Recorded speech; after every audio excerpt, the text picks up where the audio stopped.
मो भूषित Kumar detective news रे आज आम कार्यक्रम रही व्हाई आई स्टैंड फॉर जिते निर्वाचन आसे निर्वाचन पूर्व प्रार्थी मान मतामत बातर अभिसंधि कौन रही सी नहीं जनसाधारण पाखे देवार आवश्यकता रही आज व्हाई आई स्टैंड फॉर कार्यक्रम अतिथि भाव मो राजपुर सरपंच पीताम्बर किशन बाबू को स्वागत करुँच आज्ञा पीताम्बर नमस्कार। नमस्कार। आज ये कार्यक्रम आपको स्वागत करुँच। पीताम्बर बाबू खाली जन सरपंच ना से जड़े समाजसेवी समाजसेवी कार्यक्रम में मुझे अनुप्राणित और अनेक गरीब लोक अनुप्राणित सहित आलोचना करवा आपन को ये जो समाज सेवा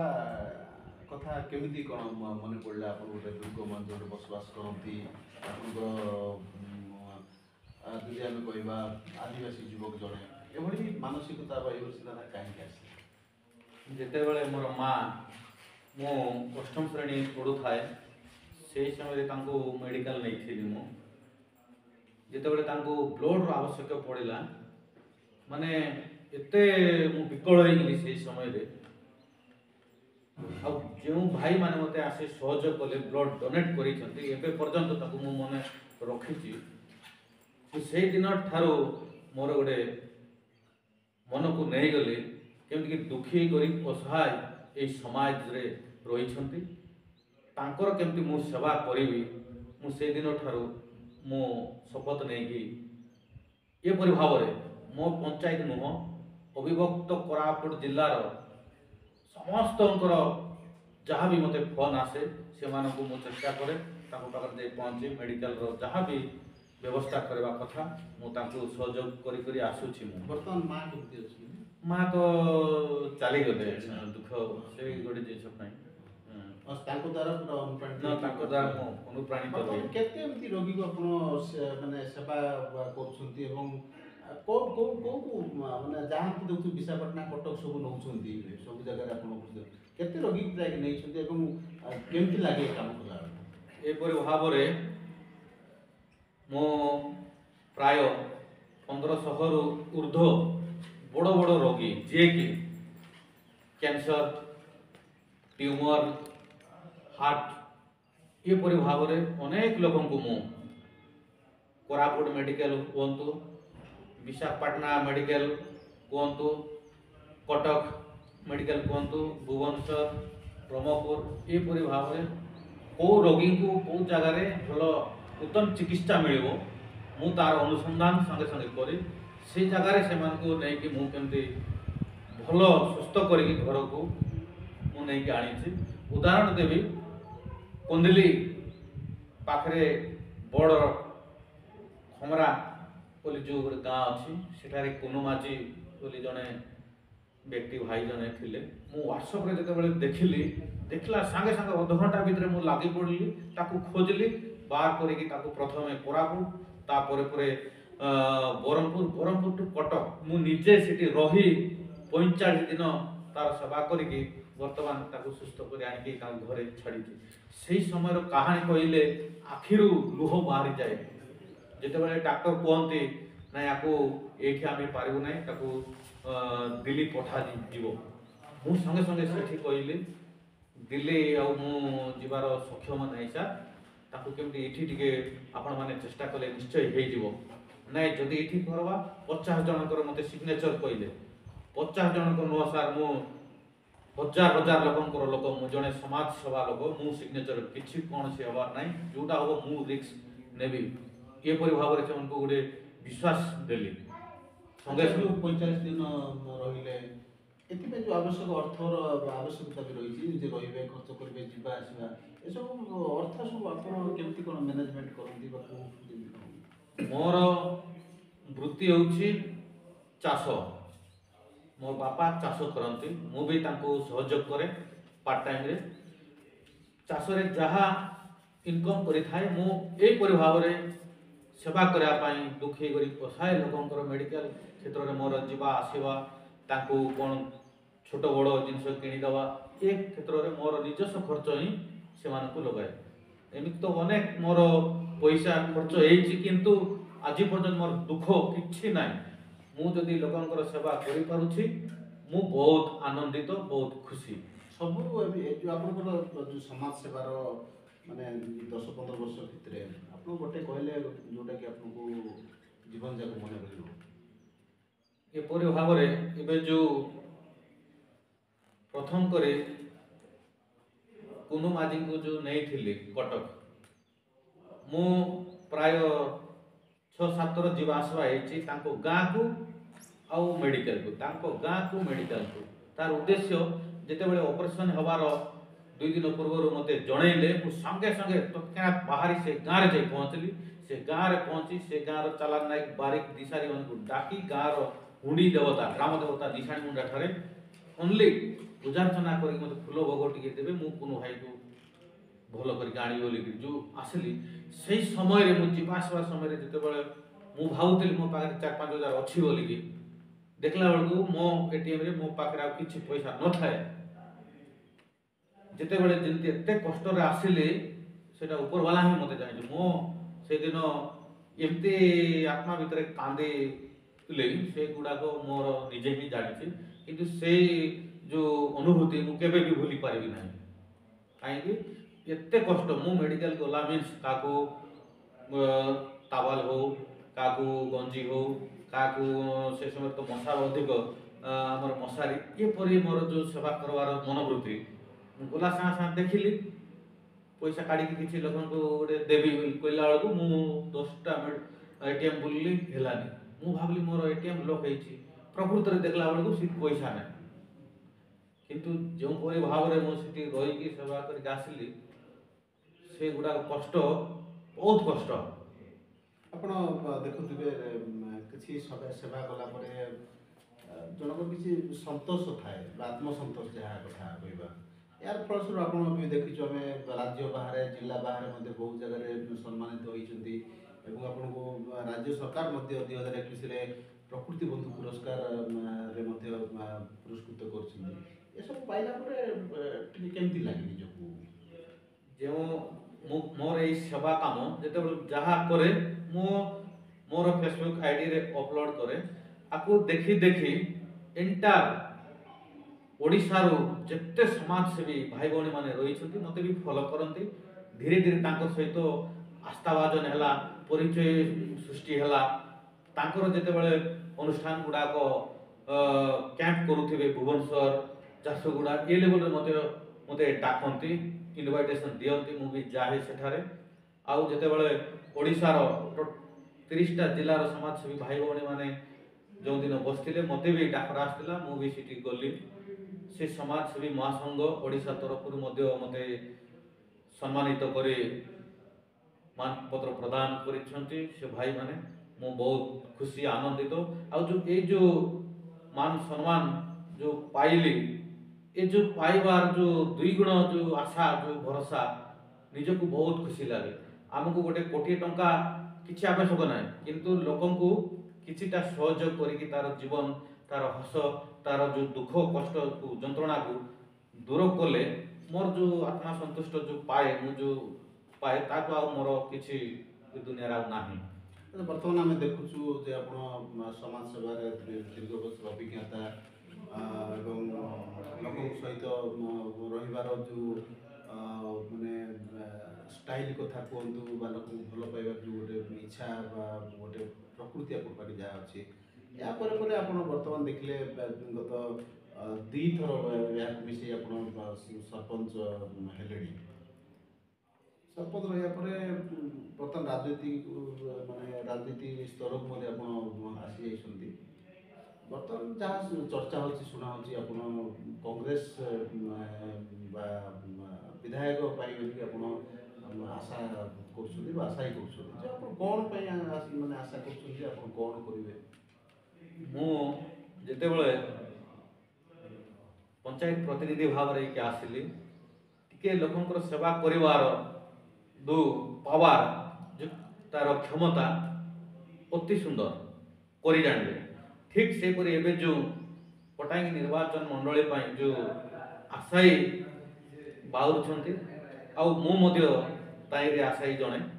कारण जदि जड़े पदवी थाए जदि विधायक हुए तार जो लोकंकर सेवा करवा जो समय जो बीती जाऊँगी संक्षिप्त स्वल्प समय समाधान करने जड़े विवेचित हो पार तेणुक मु भावुची मत तो लोक जनसाधारण ही चाहते आपण टे लागंतु टिकेट आणतु आम आपण पक्षरे अच्छु निश्चित भाव आपन को जितेकी आणबू बोली जो प्रतिश्रुति देउछन्ते गोटे 2-3 मास पूर्व मत 1000 फोन आसे को कर्मी नुह गाँ गली युवक भाई भाई मान फोन एमती आसे आ बुद्धिजीवी वयोज्येष्ठ लोक मान भी फोन आसे मुझे सम्मान रक्षा करने बहुत 2 मास नीरव रही मुझे तर्जमा कली विचार कली तापर मु निष्पत्ति नेली ठीक अच्छे जदि मते ए अंचल जनता जदि चाहूँगी तांकर स्वप्न जदि मो उपरे अच्छी निश्चय मुझे साकार करी से उद्देश्य मु वर्तमान आशा ही अच्छी को दल को जदि मते कांग्रेस टिकेट पटांगी दि जाए मु निश्चय लड़बी आ मो लोक ही मते जितेक आणवे ଏବେ ଦେଖନ୍ତୁ ଆପଣ ଗୋଟେ ଘଡ଼ିସନ୍ଧି ମୁହୂର୍ତ୍ତରେ ବର୍ତ୍ତମାନ ଦେଶ ହଉ କି ରାଜ୍ୟ ହଉ କି ଜିଲ୍ଲାରେ ମଧ୍ୟ କଂଗ୍ରେସର ମଜବୁତି ଆଗ ଭଳିଆ ନାହିଁ ଏଭଳି ସ୍ଥିତିରେ ଆପଣ କଂଗ୍ରେସକୁ କାହିଁକି ପ୍ରିପେୟାର କରୁଛନ୍ତି? नहीं कांग्रेस हूँ सबुठार सर्वपुरातन दल जे कि इंग्रेज सरकार को विताड़ित करी प्रथम करी ये देश को ये माटी को रक्षा कर स्वाधीन दे कांग्रेस मुझे स्वाद से जिन मु जानी बही माध्यम पढ़ी तेणुक मु कांग्रेस को कांग्रेस नीति आदर्श विचार को आपणे कांग्रेस टिकेट पाइले मोर योग्य विवेचित हेबी बोली मु निष्पत्ति नहीं ଆପଣ ଦେଖନ୍ତୁ 5 ବର୍ଷ ଦି ଥର ଆପଣ ସରପଞ୍ଚ ହେଲେଣି जो सरकारର ଯୋଜନା ଆସୁଛି ସେଇ ଯୋଜନା ଆମ ଅଞ୍ଚଳ ପାଇଁ ପ୍ରକୃତରେ ଲାଭଦାୟୀ ହେଉଛି ନା ଆମ ଅଞ୍ଚଳ ପାଇଁ କିଛି ସ୍ୱତନ୍ତ୍ର ରହିବାର ଆବଶ୍ୟକ ସଂକ୍ଷେପ କରିବେ? अविभक्त कोरापुट जिला एवं ओडिशा रे मध्य जहाँ भी स्टेट गवर्नमेंट सेंट्रल स्कीम गुड़ाक अच्छी स्वागत योग्य पदक्षेप किंतु ताकू प्रॉपर वे रे यूटिलाइज हो पारना जो जगार जो जिन कथा जो लोग जो सुविधा पाइबा कथा ठीक समय पाई पारु नाहंती कारण जो इम्प्लीमेंटेशन करूछंती सरकारी कर्मचारी माने रहुछंती से माने टिके डिले हो जाउछ जदि सरकार कर्मचारी तत्पर होकर उठिबे निष्ठार सहित सेवा करने जो चाकरी जीवन जदि समर्पण करेंगे ता सहित लोकप्रतिनिधि मिशीजे निश्चित भाव में ए अंचल विकास अत्यधिक मात्रा रे जीव मु अनुमान करुछि। देखो आजिकल राजनीति रे सबुठु विभिन्न प्रकार क्षमता आवश्यक विभिन्न प्रकार पावर आवश्यक से सब क्षमता पावर भितर अर्थ क्षमता गोटे विराट भूमिका ग्रहण करे आपण गोटे समाजसेवी साधारण परिवार रही वर्तमान गोटे साधारण सरपंच हिसाब से आप देखुचे एत टका अर्थ आवश्यक केमती गण आप भल जिनस गोटे पचारे किंतु प्रकृत में कहवा गले पैसा निहाती दरकार किंतु एवं जो भाव में आशायी होती पाखे थाईपे करोड़ करोड़ टंका किंतु मो पाखे तो करोड़ करोड़ ना किंतु मु गोटे एतकी कहूँ मोर लोकों पाखे जो विश्वास रही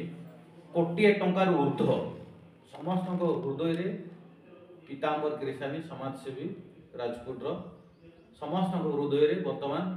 से बसा बांधिकी रही लोक मत जो आश्वासना देउछथि आपण लड़तु टिकेट आणतु किए कहते तो मु 2 लाख देवी किए कहते मु 5 लाख देवी मु टेंट बढ़ा देवी मु 2 मास 3 मास मोर छुट्टी नहीं कि आपण लगे ये जो माहौल जो मत जो आसुची जो कहते निजे ताठारु आ बड़ किछि ना किंतु आमर राजनीतिक पार करने तो निहाती भाव में पैसार दरकार पड़े से माने कोटी कोटी टका खर्च कले मध्य मु तार देखिकी किछि मात्रा रे जदि लोकंकर बुलिवा ताकर खाइबा ବ୍ୟବସ୍ଥା କରିଦେଲେ ସେଟା ଆରାମସେ ପାର ହେଇଯିବ। ବର୍ତ୍ତମାନ ଦେଖନ୍ତୁ ପିତାବିନ ବାବୁ, ଆମେ କାର୍ଯ୍ୟକ୍ରମ ପ୍ରାୟ ଶେଷ ଅବସ୍ଥାକୁ ଆସିଗଲାଣି। ବର୍ତ୍ତମାନ ଖାଲି ଆପଣଙ୍କର କିଛି 3-4 ପ୍ରଶ୍ନ ପଚାରିବୁ, ଯାହାକି ଆପଣ ସଂକ୍ଷେପରେ ତାକୁ ଉତ୍ତର ଦେବେ। ଆପଣଙ୍କର ବର୍ତ୍ତମାନ ଯେଉଁ କଂଗ୍ରେସରେ ଆପଣ ମାନେ ଆଶାୟୀ ପ୍ରାର୍ଥୀ ଭାବେ ବର୍ତ୍ତମାନ ଇଚ୍ଛା ପ୍ରକାଶ କରୁଛନ୍ତି ଅଞ୍ଚଳର ବିକାଶ କରିବା ପାଇଁ, ପୂର୍ବତନ ବିଧାୟକ ଅଛନ୍ତି ରାମଚନ୍ଦ୍ର କଡାମ, ଯିଏକି ଆଶାୟୀ କଥା କୁହନ୍ତୁ, ବିଧାୟକ ଟିକଟ ପାଇଁ ସେ ପ୍ରଥମ ଦାବିଦାର। ସେ କେମିତିକା ବ୍ୟକ୍ତି ସେ ଅଛନ୍ତି, ବା କେମିତି ତାଙ୍କ ସଂକ୍ଷେପରେ କ'ଣ ତାଙ୍କର ଜ୍ଞାନ, ତାଙ୍କର ବୁଦ୍ଧି, ତାଙ୍କର ଯେଉଁ ଟ୍ୟାଲେଣ୍ଟ ମୋ ହିସାବରେ ସମ୍ପୂର୍ଣ୍ଣ ଠିକ୍ ଅଛି। କିନ୍ତୁ ଏବେ କ'ଣ ପାଇଁ ଆଶାୟୀ ହେଲେ ତାଙ୍କୁ ବିଚାର କରିବାର ଆବଶ୍ୟକ ରହିଛି। ଯଦି ଜଣେ ନେତା ଠିକ୍ ସବଳ ରହିବ, ତା ଏଗେନଷ୍ଟରେ କୌଣସି ପ୍ରତିଦ୍ୱନ୍ଦ୍ୱୀ ଆଶାୟୀ ଯିବେ ନାହିଁ। କୌଣସି ନା କୌଣସି ଗୋଟେ ଜାଗାରେ କ'ଣ ଗୋଟେ କମି ଥିବ। ତେଣୁକରି ପଟାଙ୍ଗୀ ନିର୍ବାଚନ ମଣ୍ଡଳୀରେ ଆଶାୟୀ, କଂଗ୍ରେସର ଆଶାୟୀ ଅଧିକ ବଢ଼ିବାକୁ ଲାଗୁଛି। ଯଦି ତାଙ୍କର ନେତୃତ୍ୱ ଠିକ୍ ରହିଥାନ୍ତା, ନିହାତି ଭାବରେ କୌଣସି ଲୋକ, ମୁଁ ବି ଆଶାୟୀ ହେଇନଥାନ୍ତି। ଲୋକ ଆଶାୟୀ ହେଉଛନ୍ତି, ତାକୁ ଦେଖି ଲୋକଙ୍କର ମୋ ପ୍ରତି ଯେଉଁ ଆସ୍ଥା ବିଶ୍ୱାସ ରହିଛି, ଯେଉଁ ମୋର କାର୍ଯ୍ୟକୁ ଦେଖିକି ଲୋକଙ୍କର ଯେଉଁ ଆସ୍ଥା ରହିଛି, ସେଥିପାଇଁ ମୁଁ ମଧ୍ୟ ଜଣେ ଯୋଗ୍ୟ ବିବେଚିତ ଭାବି ଆଶାୟୀ ହେବାକୁ ବାଧ୍ୟ ମୁଁ। ଆଉ ଗୋଟେ କଥା ଆପଣ ଦେଖୁଥିବେ, ଆମର ବନ୍ଧୁ, ଆପଣଙ୍କ ବନ୍ଧୁ ବି ପ୍ରୀତମ ପାଢ଼ୀ, ଯିଏ 5 ବର୍ଷ ବିଧାୟକ ଥିଲା, କେମିତି କ'ଣ ଆପଣଙ୍କର ସମ୍ପର୍କ, କେମିତି ବା ବର୍ତ୍ତମାନ କେମିତି କାମ ଦାମ କେମିତି ଚାଲିଛି, ବା କେମିତି ତାଙ୍କର ଆପଣ ଯଦି 10 ମାର୍କ ଯଦି ବିଧାୟକ ପ୍ରୀତମ ପାଢ଼ୀ ପାଇଁ ଯଦି କିଛି ମାର୍କ 10 ମାର୍କରୁ କେତେ ମାର୍କ ଆପଣ ଦେଇପାରିବେ? ପ୍ରୀତମ ପାଢ଼ୀ ମହୋଦୟ ବର୍ତ୍ତମାନ ବିଧାୟକ ଅଛନ୍ତି। ମୁଁ ଆଗରୁ ଭଲ ଭାବରେ ଜାଣେ, ବଡ଼ ଭାଇ ସାନ ଭାଇ ଭାବରେ ମଧ୍ୟ ଆଗରୁ ଆମେ ସୁସମ୍ପର୍କ ରହିଛି। କିନ୍ତୁ ତାଙ୍କୁ ଯେଉଁ ଜନତା, ଯେଉଁ ଲୋକ ଆଶୀର୍ବାଦ ଦେଇ ବିଧାୟକ କଲେ, ତାଙ୍କର ଯେଉଁ କାର୍ଯ୍ୟଶୈଳୀ ଧାରା ଯେଉଁପରି ଭାବରେ ହେବା କଥା, ସେ ଜିନିଷ ହେଇପାରିଲା ନାହିଁ। ଧୀରେ ଧୀରେ ତାଙ୍କର ଯେଉଁ ଭଲ ପରିଚୟ ଥିଲା, ବିଧାୟକ ଥିଲା, ଧୀରେ ଧୀରେ ତାର ମହଳିବାକୁ ଯାଉଛି। କାହିଁକି ତାଙ୍କର ବିଜେଡି କର୍ମୀମାନଙ୍କ ମହଲରେ ଚର୍ଚ୍ଚା ଚାଲିଛି, ସାଧାରଣ ଜନତାଙ୍କ ପାଖରେ ସେଇ ଚର୍ଚ୍ଚା ଚାଲିଛି। ମୁଁ ତାଙ୍କର କୌଣସି ବିରୋଧ ନୁହେଁ, ମୁଁ ଜଣେ ମୋର ଭଲ ଭାଇ, ଭଲ ବନ୍ଧୁ ଅଟେ ତାଙ୍କର। ଶେଷ ପ୍ରଶ୍ନ ଆପଣଙ୍କୁ ଯଦି ହେବ ପଚାରିବି, ବର୍ତ୍ତମାନ ଓଡ଼ିଶା କଥା କୁହନ୍ତୁ ବା ଅଭିଯୁକ୍ତ କୋରାପୁଟ ଜିଲ୍ଲାର ବରିଷ୍ଠ ନେତା ଜୟରାମ ପାଙ୍ଗି, ଯିଏକି ପୂର୍ବତନ ସାଂସଦ କଥା କୁହନ୍ତୁ, ଆଦିବାସୀ ନେତା, ବର୍ତ୍ତମାନ କଂଗ୍ରେସକୁ ଫେରିଛନ୍ତି। ତାଙ୍କର ଫେରିଲା ପରେ ଏ ଅଞ୍ଚଳ ପାଇଁ କ'ଣ କାମ ଦେବ, ବା ତାଙ୍କର ରାଜନୀତିକ ବା ତାଙ୍କର ଆପଣଙ୍କ ପ୍ରତି ସମ୍ପର୍କ କେମିତି, ସେ ଆସିଲା ପରେ କ'ଣ କଂଗ୍ରେସ ପାଇଁ ସହାୟକ ହେବ କି? ସର୍ବଭାରତୀୟ ସ୍ତରରେ କଂଗ୍ରେସ ଚିନ୍ତା କରିଛି, ଯେତେ କଂଗ୍ରେସ ଲୋକ ଥିଲେ ସେମାନେ କେମିତି ଫେରି ଆସନ୍ତୁ। ବର୍ତ୍ତମାନ ଆମେ ଦେଖିବାକୁ ପାଉଛୁ ଟିଭି ମିଡ଼ିଆ ମାଧ୍ୟମରେ, ସମସ୍ତେ ବରିଷ୍ଠ କନିଷ୍ଠ ଯିଏ ବି ଛାଡ଼ିଥିଲେ, ସେମାନେ ଧୀରେ ଧୀରେ କଂଗ୍ରେସରେ ପୁଣି ଘର ବାହୁଡ଼ା ହେଉଛନ୍ତି। ଆଉ ଆମ ଅଞ୍ଚଳର ପୂର୍ବତନ ମନ୍ତ୍ରୀ ଯିଏକି ଜୟରାମ ପାଙ୍ଗି ମହୋଦୟ ଥିଲେ, ଅବକାରୀ ବିଭାଗର ବିଜେଡି ଥିଲେ, ତାପରେ ପରେ ବିଜେପି ଗଲେ, ତାପରେ ବିଆର୍ଏସ୍କୁ ଗଲେ ତେଲେଙ୍ଗାନାରେ, ପୁଣି ବର୍ତ୍ତମାନ କଂଗ୍ରେସରେ ଆସି ଯୋଗ ଦେଇଛନ୍ତି। ପୁଣି ତାଙ୍କୁ ରାଜ୍ୟସ୍ତରୀୟ ଆଦିବାସୀ ସେଲ୍ର ଅଧ୍ୟକ୍ଷ ଭାବରେ ମଧ୍ୟ ଚୟନ କରିଛନ୍ତି। ମୁଁ ସ୍ୱାଗତ କରୁଛି। ଆପଣମାନେ ଆସନ୍ତୁ, ଆଉ ନିଜର ଯାହା ଦାୟିତ୍ୱ ନେଇଛନ୍ତି ତାକୁ ସମସ୍ତଙ୍କର ସହଯୋଗରେ ଭାଇଚାରା ରଖି ତାକୁ କେମିତି ସୁପରିଚାଳନା କରନ୍ତୁ, ଆଉ ବିଜୟ କରିବା ପାଇଁ ସମସ୍ତେ ଆଗେଇ ଆସନ୍ତୁ। ମୁଁ ସ୍ୱାଗତ କରୁଛି। ନିଶ୍ଚିତ ଭାବେ ଦେଖନ୍ତୁ, ବର୍ତ୍ତମାନ ସମାଜସେବୀ ତଥା ସରପଞ୍ଚ ପୀତାମ୍ବର ତ୍ରିଶାଲି ଆଗାମୀ ନିର୍ବାଚନରେ, ସାଧାରଣ ନିର୍ବାଚନରେ ବିଧାୟକ ପ୍ରାର୍ଥୀ ପାଇଁ ମଧ୍ୟ ଆଶାୟୀ ଅଛନ୍ତି। ଆଜି ତାଙ୍କ ସହିତ ଆମେ କଥା ହେଲୁ କି ଉଭୟ ଆଇ ଷ୍ଟାଣ୍ଡ ଫର୍ କାର୍ଯ୍ୟକ୍ରମରେ ଯାହା ସେ କହିଛନ୍ତି କି କ'ଣ ପାଇଁ ସେ ନିର୍ବାଚନ ଲଢ଼ୁଛନ୍ତି। ତାଙ୍କ ସହିତ ଆଲୋଚନା ପରେ ଆମେ ବହୁତ କିଛି ଶିଖିଲୁ ଏବଂ ତାଙ୍କଠୁ ମଧ୍ୟ ଆଉ ଅନ୍ୟମାନେ ବି ଶିଖିବାର ଆବଶ୍ୟକତା ରହିଛି। ଧନ୍ୟବାଦ ପିତାଙ୍କ ନମସ୍କାର। ସମସ୍ତ ଟାଇମ୍